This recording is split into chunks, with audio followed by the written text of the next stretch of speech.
नमस्कार शेतकरी बांधवांनो, मी डॉक्टर संदीप बोले। आज सांगवी सांडस भागामध्ये तर प्लॉट दौरा चालू आहे आमचा बघायचा। सर्वात महत्त्वाचं म्हणजे आपण सांगतो की 4.5 फूट अंतर आपल्याला सरीत ठेवायचे।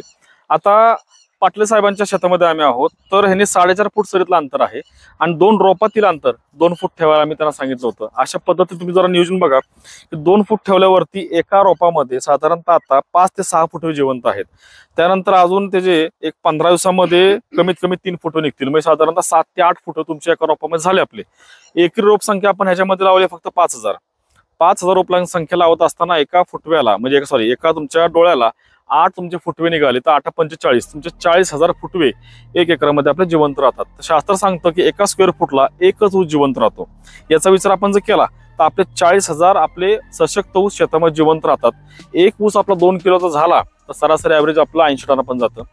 सरासरी 2.5 टन आपण एक ऊस गेला तर 100 टन तुम्ही क्रॉस करू शकता।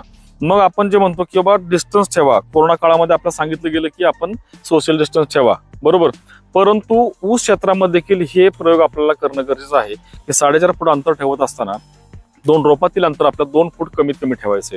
तर अशा माध्यमातून जर आपण प्रयोगशील शेतकऱ्यांचा जर सल्ला ऐकला किंवा आपण असे प्रयोग केले तर आपल्याला निश्चितच एकरी 100 टन हा सहजरित्या निघू शकतो। त्याच्यामध्ये आपल्याला एक रोप संख्या आपल्याला मेंटेन करणं गरजेचं आहे। ह्या माध्यमातून काय होतं की आपण समजा 2 फुटा ऊस लावला, आपण डोळाला आपण लावलाय, त्याच्यामुळे आपण पुढे काय होणार आहे की जागणाऱ्या ऊसांची संख्या ही तेवढीच आहे। याच्यामध्ये सर्वात महत्त्वाचं म्हणजे स्पर्धा निर्माण होत नसते।